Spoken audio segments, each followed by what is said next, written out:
warahmatullahi wabarakatuh. Halo teman-teman semua, kita ketemu lagi di video yang kedua di minggu ke-11 ini.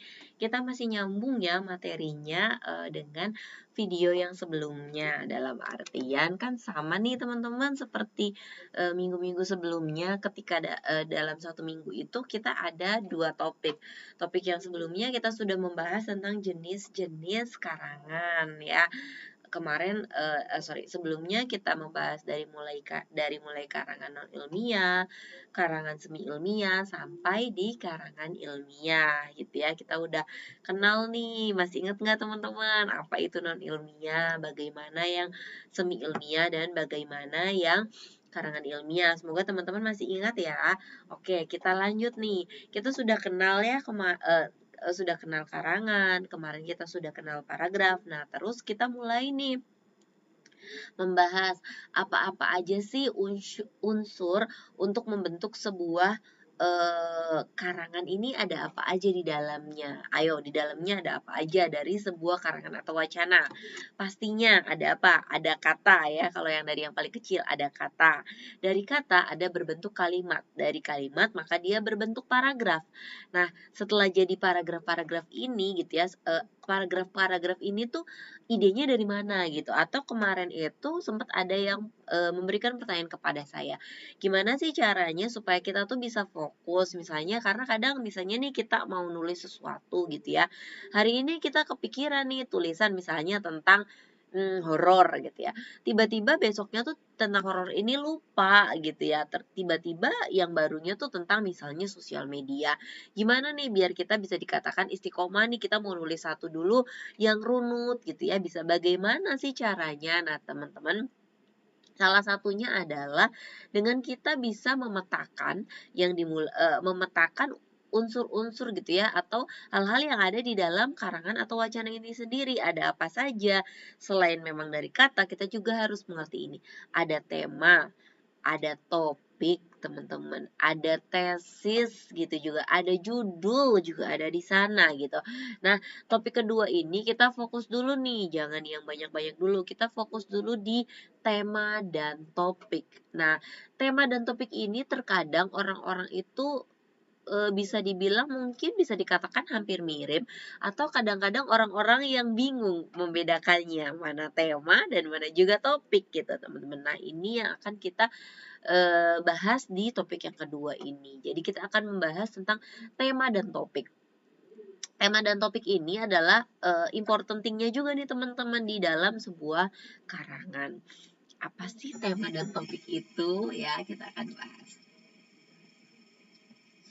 Nah, ini dia tema. Teman-teman, tema itu ternyata punya dua arti. Dua arti untuk siapa? Tema itu punya dua arti, untuk penulis dan juga untuk pembaca. Jadi as a reader, kita punya pengertian sendiri tentang tema. As a writer juga ya, misalnya saya as a writer juga punya pemikiran sendiri tentang apa sih sebenarnya tema itu. Nah, dari dua sudut pandang ini, inilah pengertian sebuah tema, teman-teman. Dari sudut pandang karangan yang telah selesai, atau dari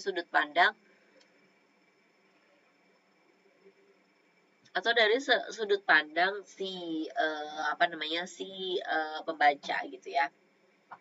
Tema ini adalah amanat utama yang hendak disampaikan sama si penulis gitu ya. Jadi ada hal yang disampaikan sama penulis dan kita menangkap itu as a reader-nya. Kemudian kalau untuk yang belum dibuat gitu ya, untuk si penulis sendiri atau dari yang sudut pandang yang untuk yang belum jadi, maka tema itu adalah sebuah batasan. Jadi kita itu membatasi, kita as a writer itu membatasi diri kita, karangan apa yang mau kita buat. Nah, teman-teman, kalau kita punya payung yang besar gitu ya, kalau kita punya yang besar, tema ini payung besarnya kita, teman-teman. Tema tuh payung besar kita as a writer ya. Jadi bisa dikatakan tema ini adalah hal yang besar sekali, dalam artian kita ketika teman-teman mau menuliskan sesuatu nantinya, karena nanti saya akan meminta teman-teman menulis, maka teman-teman eh, di dalam tema ini gitu ya, di dalam tema ini kita harus memilih yang besar gitu loh, memilih sesuatu hal yang besar yang bisa dipecah-pecah lagi nantinya gitu teman-teman. Jadi ini yang besar. Jadi itu ya, bisa dikatakan tema ini punya dua arti dilihat dari siapa, bisa dilihat dari reader, bisa dilihat dari writer, dilihat dari pembaca dan penulis, atau ini kan sama ya, sudut pandang yang telah selesai kan berarti udah dibaca, berarti ini dari seorang reader. Kalau yang akan dibuat itu dari seorang writer. Jadi kalau buat kita as a writer, tema itu adalah amanat yang bisa kita, oh ternyata ini loh yang mau disampaikan sama si penulis. Tapi buat si penulis dia itu adalah pembatasan tersendiri teman-teman. Nah, kemudian setelah tema, kita kenal ada yang namanya topik. Nah, apa lagi nih topik ini?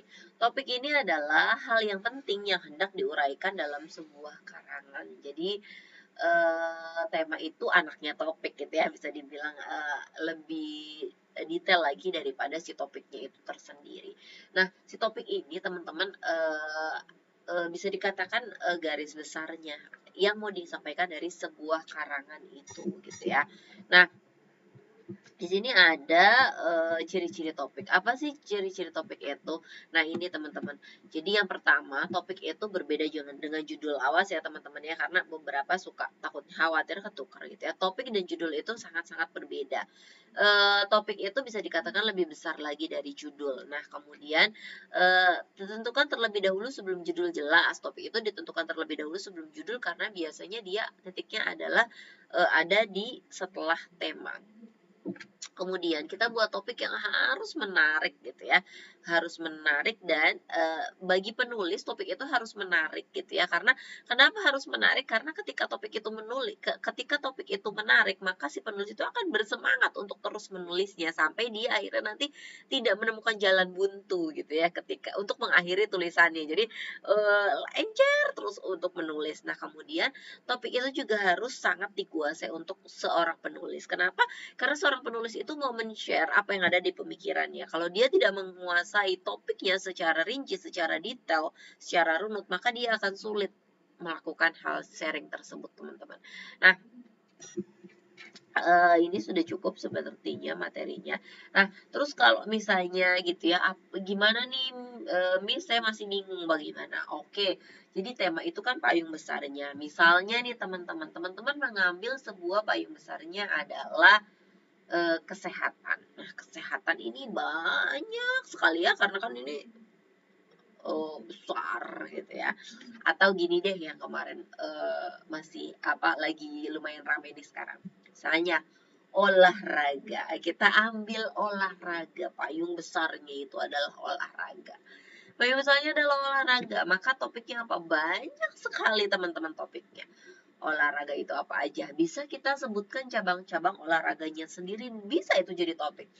Sepak bola, badminton, tenis meja, tenis, renang, lari, jalan pagi gitu ya, atau teman-teman olahraga rutin misalnya, atau olahraga sehari-hari, atau gym, banyak kan ya teman-teman.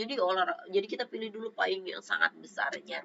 Nah, nanti kita bahas lagi, boleh teman-teman mulai juga tuliskan apa sih kalau misalnya nanti membuat sebuah karangan gitu ya, apa sih tema besar dan apa sih topik yang akan teman-teman pilih untuk tulisannya teman-teman. Oke teman-teman, cukup videonya sampai di sini saja. Semoga teman-teman bisa memahami apa itu tema dan juga topik. Terima kasih, sampai ketemu di video selanjutnya. Jangan lupa teman-teman mengerjakan tugas mandiri dan juga smart learning ya. Assalamualaikum warahmatullahi wabarakatuh.